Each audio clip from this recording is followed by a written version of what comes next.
Bueno, sean ustedes bienvenidos a Las Dos Puertas. En este caso, en este episodio vamos a hablar con Jorge en una entrevista que tiene, nada, como siempre, tela para cortar, y vamos a hacer comentarios acerca de eso, a reaccionar un poco. Y nada, este caso en particular le va a llamar la atención porque es en un lugar que es muy conocido acá en la provincia y que tiene muchas historias, pero me había pasado de que nunca había escuchado algo con tanta distancia en cuanto a tiempo. ¿Cómo andas, Juancito? Hola amigo, ¿cómo estás? Bien, contento de volver a grabar. Me parece este nuevo episodio que grabamos me parece muy interesante. Yo creo que a la gente le va a gustar mucho, ya por el hecho de la historia en sí, que es algo que prácticamente nunca se había escuchado algo similar. Y bueno, para el público y los oyentes que nos van a ver, que tengan interés en esto, porque les va a llamar mucho la atención. Sí, haciendo de nuevo memoria porque estábamos hablando acerca de cómo la credibilidad de la historia viene también a fuerza de la seguridad con la que se habla cuando se cuentan las historias, de la cantidad de datos que se mete, del ambiente que se arma también cuando uno empieza a relatar, que es lo que yo comentaba hace rato, porque vamos a decir que es la segunda vez que estamos grabando la intro. Sí, bueno, déjame interrumpirte un segundito. El tema han pasado muchas cosas en las últimas grabaciones que hemos tenido. Quedan ustedes creernos o no, el hecho de que se nos han como saturado algún micrófono, Sí. las filmaciones no se han grabado, o un micrófono no ha estado prendido. Hemos tenido alguno que otro problemita. No queremos decir que es algo relacionado a la paranormal o de las fuerzas oscuras, pero nosotros en este canal hablamos mucho de esas cosas y hay que estar preparado, digamos, a la hora de uno grabar este tipo de material. Es verdad lo que decís vos, mirá, se me había pasado por alto. Estamos utilizando siempre equipos buenos, equipos que nos fallan. Ya lo hemos utilizado en otro podcast que teníamos con Juan y con amigos, y nunca habían fallado. De pronto empezamos a hacer este tipo de contenidos y, como dice Juan, o la cámara no graba, o tira de error algún micrófono, que en este caso van a ver, también vamos a hacer una aclaración antes de que arranque el video. Y siempre pasa algo con respecto a los equipos. Y pasa con este tipo de videos y no con otros. Así que nada, es un dato que, como dice Juan, nos pueden creer o no, pero es lo que también hace que se retrase un poco el tema de las ediciones y siempre tengamos que luchar un poco más con el tema de la editorial y de montar todo el video. Pero es un dato que no es menor. No es menor porque no es la primera vez.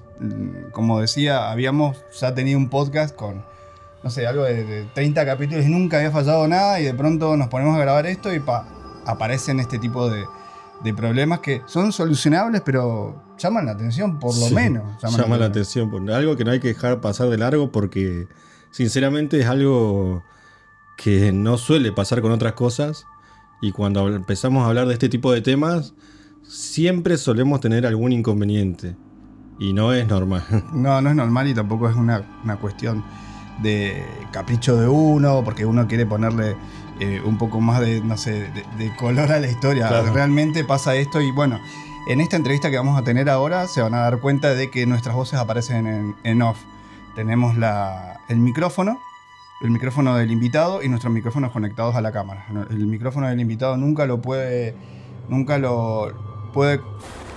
sería sincronizar el audio con el video. Siempre había un problema, di un montón de vueltas, formatos, todo, nunca había tenido problema, y sucedió esta vez. Así que lo que vamos a hacer ahora, vamos a reaccionar al video y van a ver nuestras voces subtituladas con nuestras preguntas. Por suerte, nuestra participación es casi nula, prácticamente. Nula, porque nos enganchamos con la historia de Jorge. Así que a continuación vamos a ver lo que nos comparte Jorge del Cabo Domingo y sus años en los años 80, de cómo él vivió siendo joven. En la isla, prácticamente donde está poblada la isla. Era simplemente un desierto. ¿En qué año vino a Tierra del Fuego, se acuerda? En el 79. 79. Y trabajó en la zona del Cabo Domingo. No, Perdón, el Cabo San Pablo. Cabo San Pablo, sí, en el año 87. Y que ahí presenció cosas que en el común de un día cotidiano no sucede en esa época. Claro, o sea, el que no lo vivió, yo por lo menos no. Claro, o sea, no lo podría entender. claro, hay cosas que no se explican. ¿Para qué empresa trabajaba? Y mira, yo en ese año yo fui a trabajar, la empresa se llamaba Dipaco. Dipaco.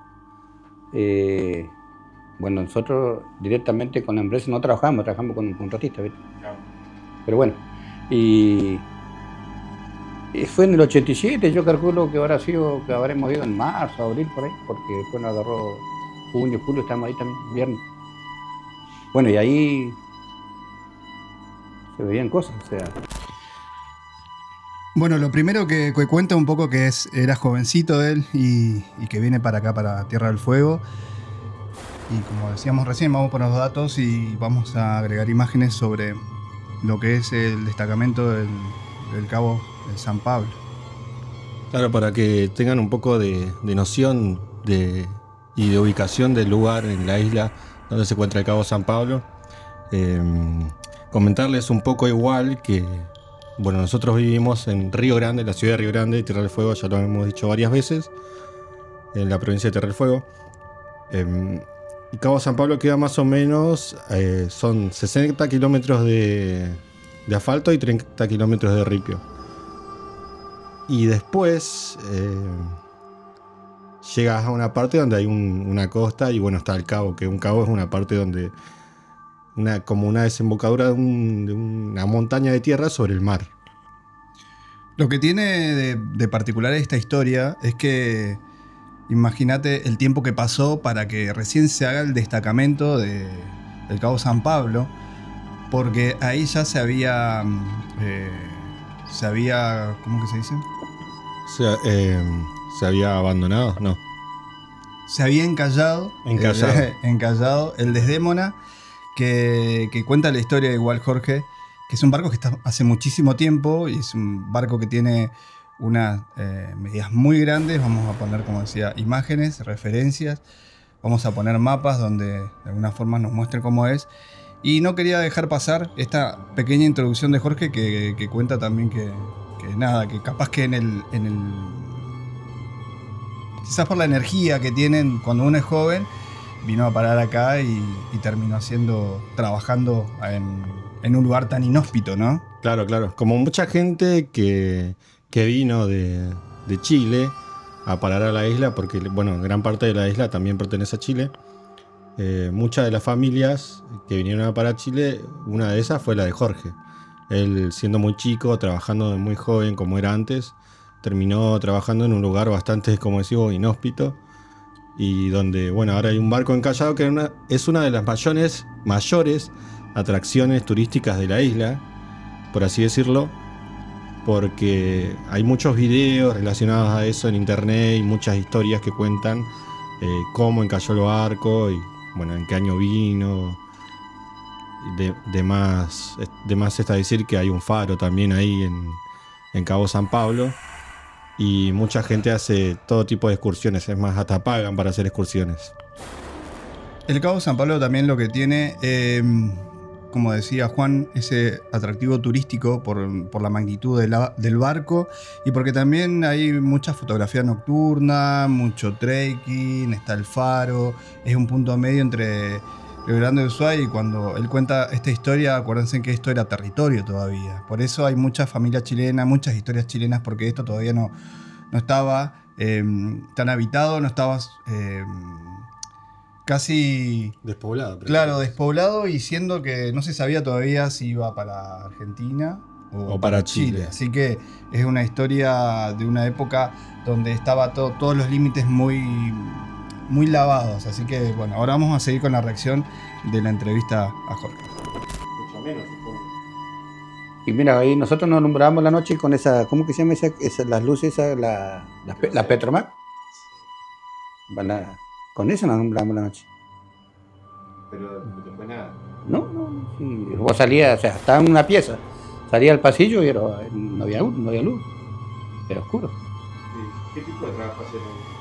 Y de todo, yo estaba en construcción, habían carpinteros, habían albañiles,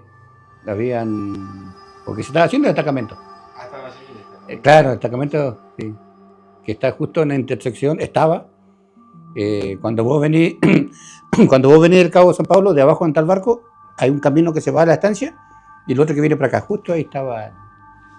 En ese entonces estábamos haciendo el destacamento. Para la gente que no conoce, Cabo San Pablo queda formar de Río Grande hasta la ruta de más o menos 60 kilómetros que tenés que hacer de ruta pavimentada y después te tenés que meter 30 kilómetros para adentro de ripio.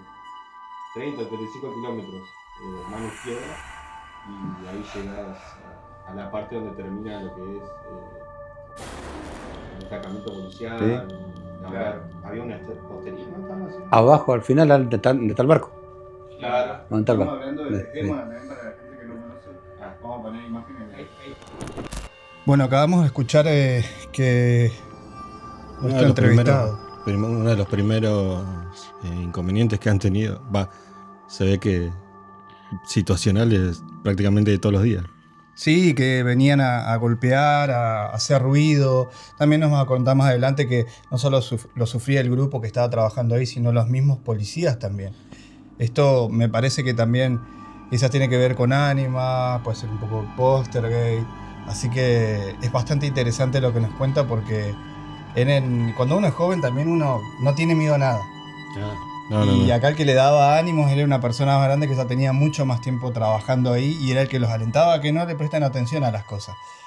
Y a mí eso me llama la atención, que siendo tan joven lo sorprenda estas situaciones, ¿no?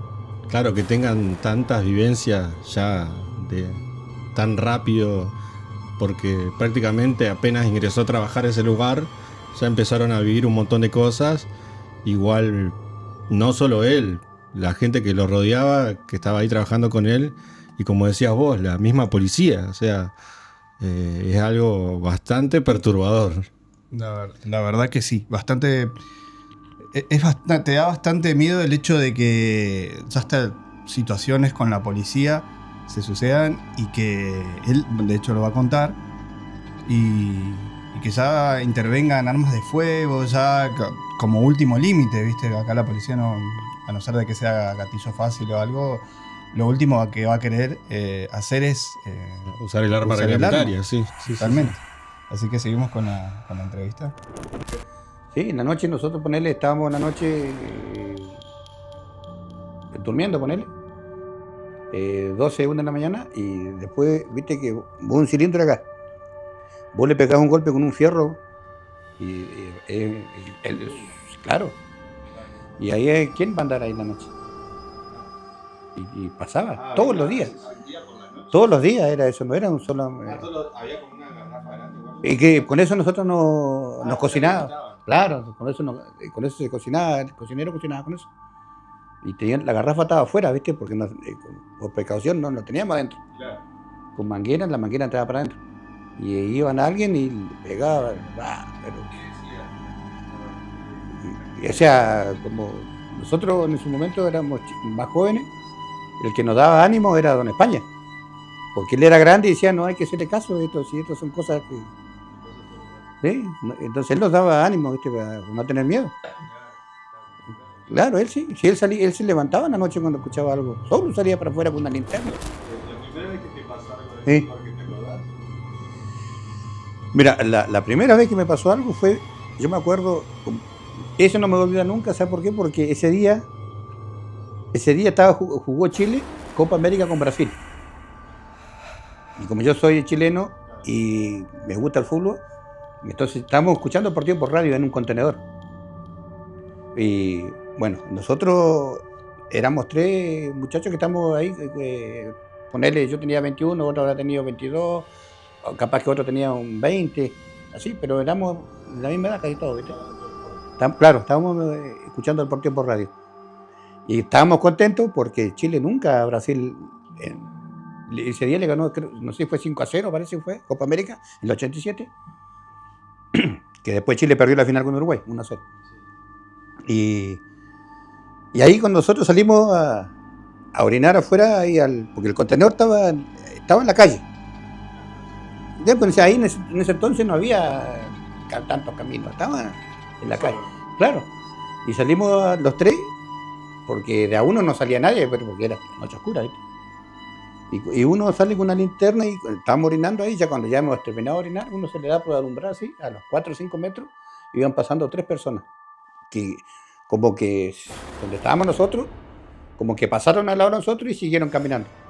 Y uno de ellos se dio vuelta a mirarnos, uno solo. Los otros siguieron caminando, pero uno se dio vuelta, pero no se detuvo, siguió caminando. Miró nomás. Y no sabemos, es lo que nos preguntamos nosotros, pero ¿por dónde pasaron? Si es el camino donde estábamos nosotros. Bueno, como decía él en su joven 21 años, en el 87, mirá lo que hablamos, ¿no? Con respecto a los detalles, él empieza a hablar sobre un partido de Chile contra Brasil, y que cuánto habían ganado, con esa velocidad, esa lucidez de una historia real que tiene sus referencias para poder sostenerte, ¿no? Claro, se lo acuerda con muchísima claridad. Y hay algo que no mencionó él, que hablaba detrás de cámara antes de grabar, porque antes de que grabemos estábamos comentando muchas cosas relacionadas a eso, y él no mencionó el tema de que las 3 personas esas que vieron pasar iban vestidos de marineros. Él nos comentó que iban vestidos de marineros y en ese lugar no hay marineros. O sea, el hecho de que haya un barco encallado no tiene relación a que haya marineros, porque aparte el barco era un barco carguero, era un barco mercante en realidad. Así que prácticamente es algo increíble a la hora de escuchar lo que está diciendo. Y bueno, como les estoy diciendo ahora, en el momento a mí sinceramente se me puso la piel de gallina. Esto también, esta historia que le acaba de pasar, no se olviden de que es en un lugar donde está todo oscuro. O sea, no es que las personas son personas que de alguna forma estaban paseando por el lugar, sino que directamente no se veía nada, era todo negro. Ni siquiera, si no había una luna llena, no tenías una sombra de nada, o sea que era completa oscuridad, que es una de las cosas que después aclara. Así que para tener en cuenta esto, no se olviden que si pasa gente por un lugar así tan inhóspito, únicamente se ilumina con lo que hay en el lugar donde están durmiendo. Después el resto es todo oscuridad. Así que claro. Me llama la atención. Claro. Bueno, aparte de la época que vivieron eso, hace muchísimos años, ellos se manejaban mucho con lámparas a querosén y todo ese tipo de iluminación. Y como les decía en algún momento, o sea, es la parte oscura de la isla que no se conoce, que mucha gente omite o prácticamente no quiere hablar, porque hablando después del video, después de que grabamos este video, se mencionaba mucho ese tipo de cosas, de que muchas personas callaban cosas que realmente habían pasado, y es algo que intriga demasiado. O sea, ¿qué hay detrás de todo esto y qué esconde realmente la isla?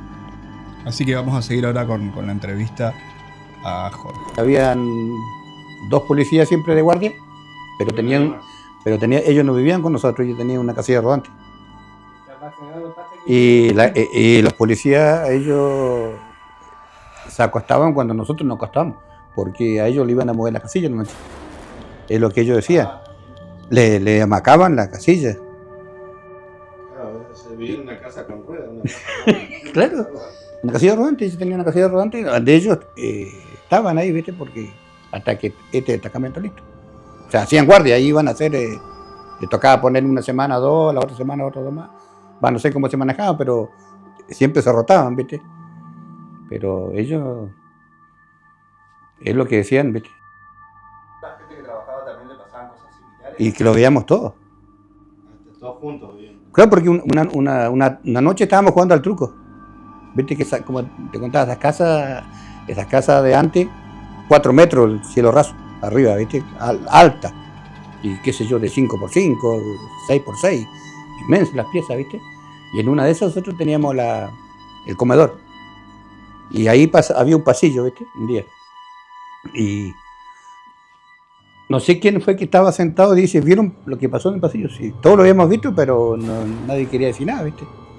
Y salimos a mirar por el pasillo así y una persona se iba caminando, salió de donde estábamos nosotros, salió para el campo y caminando, ¿viste? Y ese día estaban los policías con nosotros con el truco. Y los policías le dispararon porque le dijeron alto. No hizo caso. ¿No?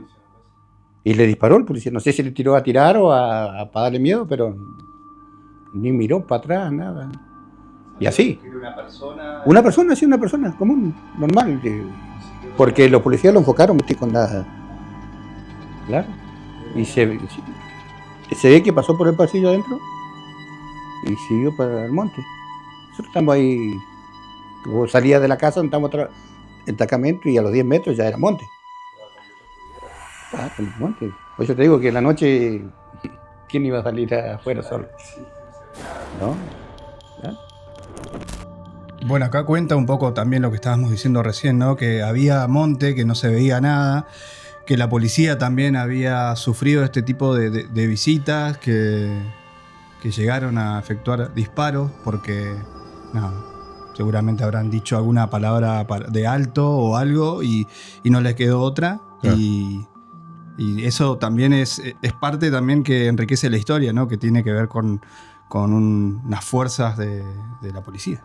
Claro, una de las tantas situaciones que vivían ellos y que vivieron mucho el tiempo prácticamente que trabajaron ahí era o pasaba una cosa o pasaba otra. Como cuenta acá la historia, hasta los mismos policías vivían cosas que no tenían sentido y bueno, ellos al ser policías actuaban en razón a lo que estaban viendo, o sea, a lo que estaban viviendo, que era prácticamente irreal, porque ver una persona en medio de la nada, hay que aclarar que ahí ellos estaban trabajando y eran una cantidad limitada de personas que trabajaban ahí, porque estaban construyendo un puesto, un puesto policial, ¿no? Sí, un destacamento policial. Y habían policías que vivían ahí también, que estaban cuidando ese sector, y entre todos se conocían. O sea, ¿de dónde salió esta persona?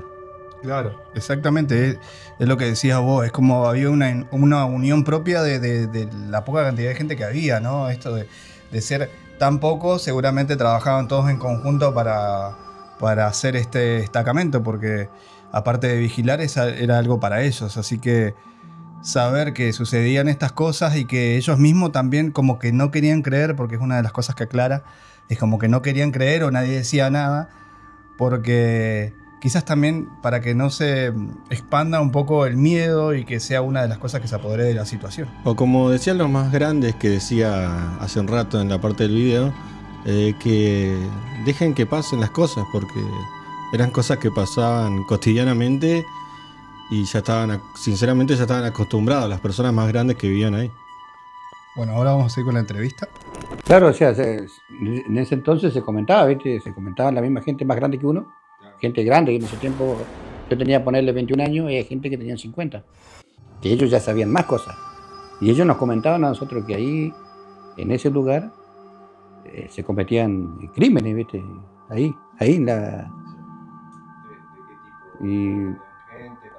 Y claro, se morían la gente en los calabozos, o los mismos estancieros por ahí Claro, o sea, para no pagarle, qué sé yo, los metían preso y ¿Para no pagarlo? Claro. Claro. Muchísimas cosas que mucho no se sabe. Claro, eso ya son versiones que la gente comentaba en ese momento. Bueno, acá acabo de tirar un dato no menor que tiene que ver con el tema de los asesinatos. ¿Por qué? Porque, como decíamos hace un rato, claro, Argentina era otra Argentina, o Chile, porque todavía no se sabía muy bien qué era lo que iba a suceder con esta tierra, porque era territorio todavía. Se sucedían crímenes y nadie reclamaba nada, y esto, como bien haces el comentario, era por un tema laboral, y como no había reclamo, muchas veces, si bien estaba la policía, pero muchas veces era como medio tierra de nadie también, claro, ¿no? Prácticamente eso, tierra de nadie. Las personas venían, trabajaban, y como no había control, no había nadie que los vigilara, los dueños de los lugares eran dueños y hacían lo que querían con las personas, terminaban asesinando a los peones o a la gente que contrataban para no pagarle, o sea, y como les comentaba hace un rato, el hecho de que pasaran todas estas cosas y se callara tanto es algo que intriga demasiado, porque como decía, como hablábamos con Jorge después detrás de cámara, él hablaba con mucha gente de la ciudad y mucha gente sabía cosas, pero nadie las comentaba. Entonces se escondían muchísimas cosas muy oscuras que en su momento pasaban y bueno, quedaron en el olvido. Algo que me faltó comentar antes de que arranquemos la entrevista es que van a escuchar unos picos de audio que se escuchan, claramente se escucha cuando habla el entrevistado, y que por la tecnología que tienen los micrófonos, no estos otros que tienen una tecnología donde esos picos no se escuchan. Se comprime para que sea más plano, con más información y cosas técnicas que no vienen al caso, pero para evitar este tipo de cosas. Hay como una interferencia o algo que constantemente está invadiendo la entrevista, que es la primera vez que la escucho, que nunca me había pasado, nunca habían fallado los micrófonos como tal, siempre funcionaron de 10, de hecho estamos volviendo a utilizarlos como para tener un backup. Así que una de las cosas que me llama la atención fue esa, al ponerme a editar el video de la entrevista, es que no podía corregir algo que ya estaba integrado ya el sonido, o sea, era un corte que no se podía sacar. Claro. Y la otra es que Jorge tiene esas historias que nos cuenta acá, también venía del lo que sería el off, ¿no? Lo que sería el micrófono apagado. Nos contó Claro. un poco de qué se trataba todo, de qué medio iba a hablar, y nosotros ya nos estábamos enganchando hasta que, bueno, nos sentamos, armamos todo el setup y nos pusimos a hablar. Él ya tenía ganas de hablar y tenía ganas de contar la historia y que se sepa qué es lo que estaba sucediendo en Tierra del Fuego En ese momento. En ese momento.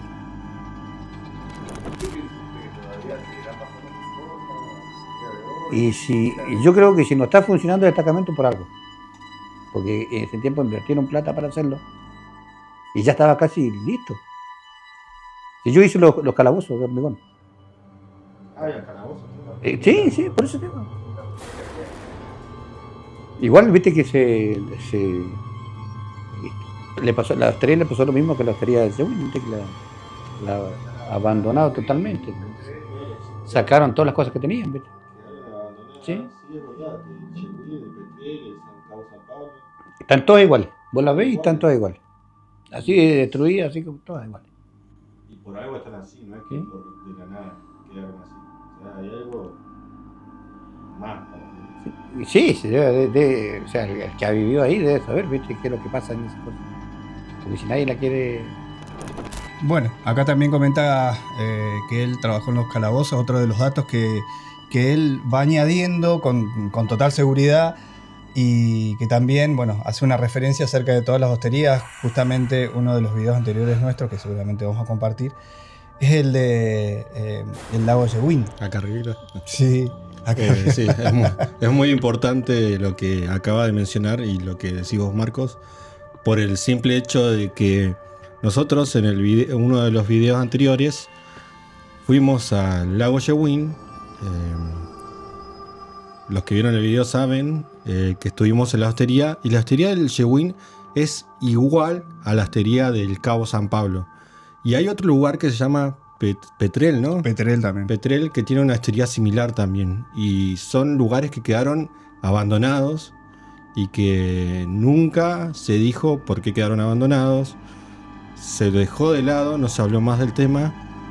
Y es otra de las incógnitas que tiene la isla. Sí, justamente, bueno, si quieren vayan a ver el video anterior, que es del lago Yewin, y ahí van a ver en qué condiciones están. De hecho, muchas de las hosterías ahora, yo no sé si solamente pasa por una cuestión política, legal, no sé, sino que también están destruidos, y hay complejos también de cabañas que también fueron destruidos y abandonados, y ahí están, y la verdad que es quizás es un día lindo, no tiene la misma imagen, pero de noche debe ser otra cosa, otra perspectiva para ir a visitar, ¿no? Bueno, seguramente vamos a ir en algún momento a hacer una recorridos, expedición. hacer una expedición, recorridos, contar un poco de la historia, así como fuimos al lago Seguín. Y bueno, en el Cabo San Pablo también hay mucho material. Bueno, en este caso quizás en otro video vayamos a hacer una expedición y citemos un poco la información de acá, pero como dice Jorge, por algo es que ellos no volvieron a armar toda la hostería, ¿no? Claro. Ahora seguimos con la entrevista.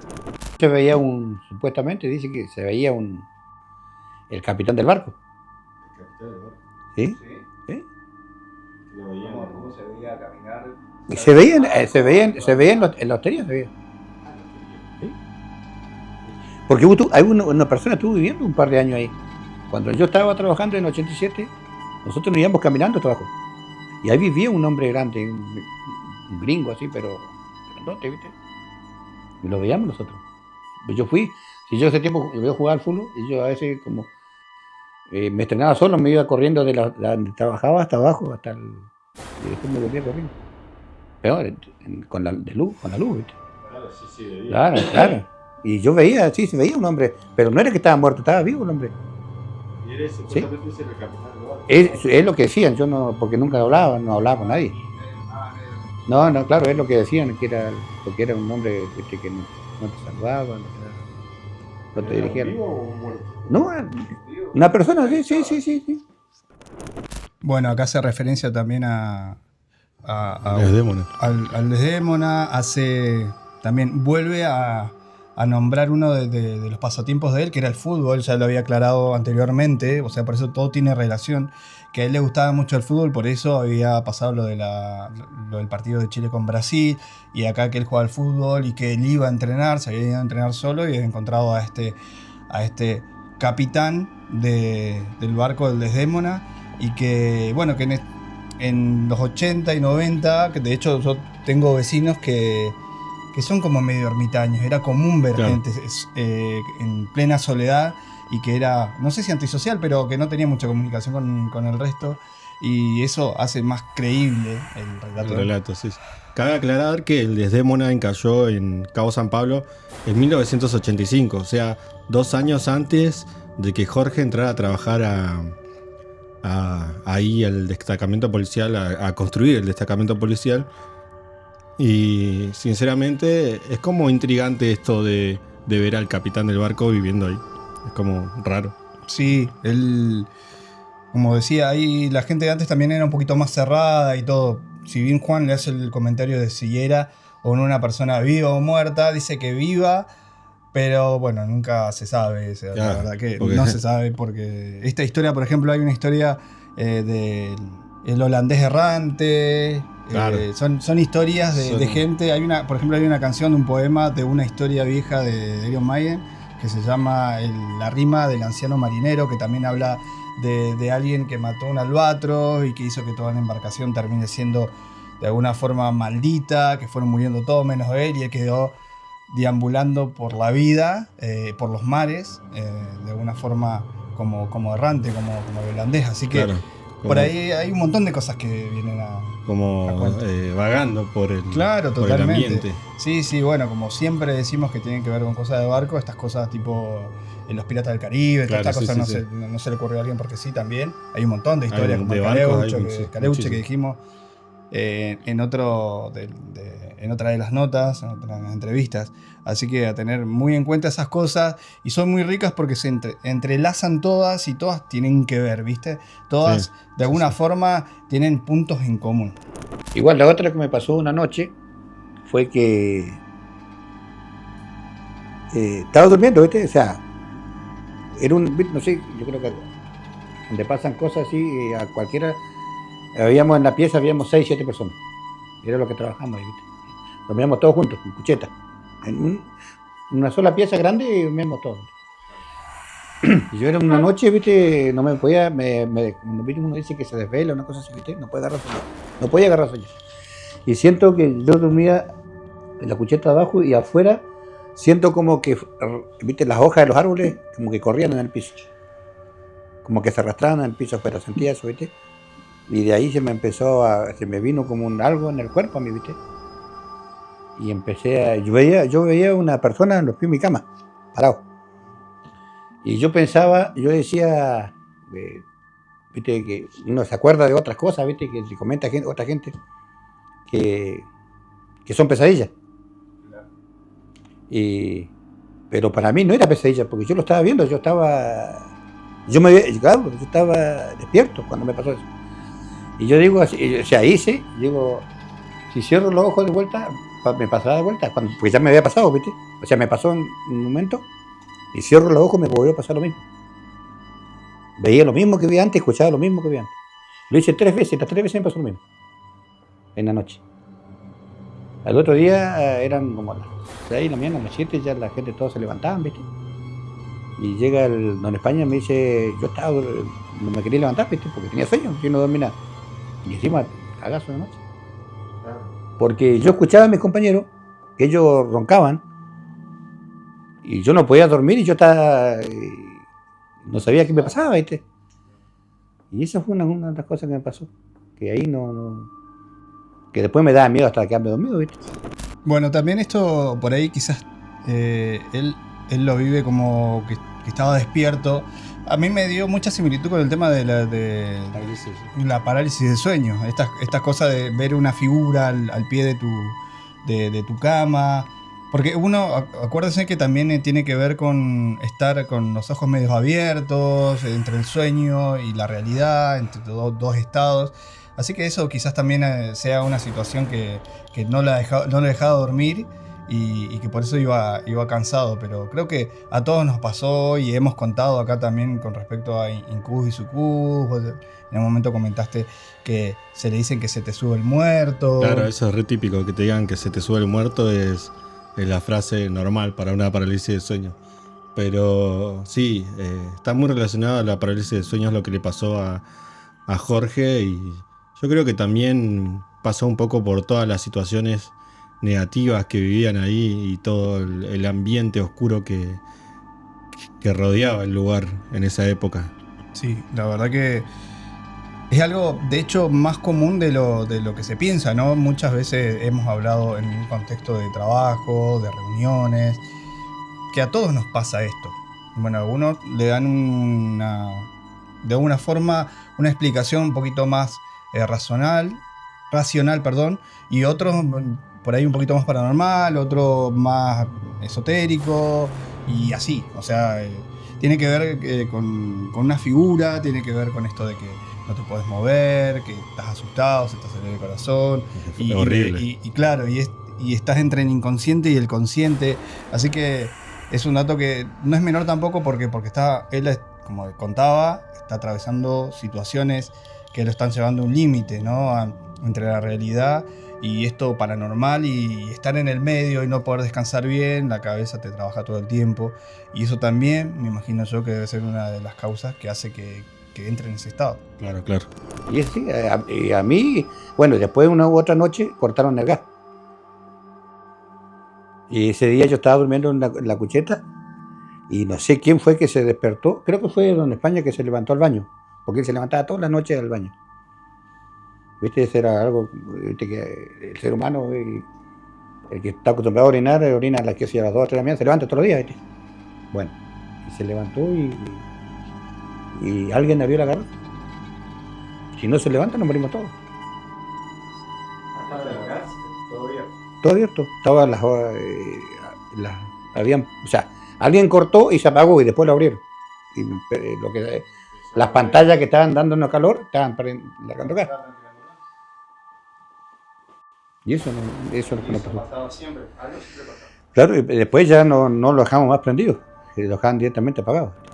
Bueno, bastante fuerte lo que cuenta.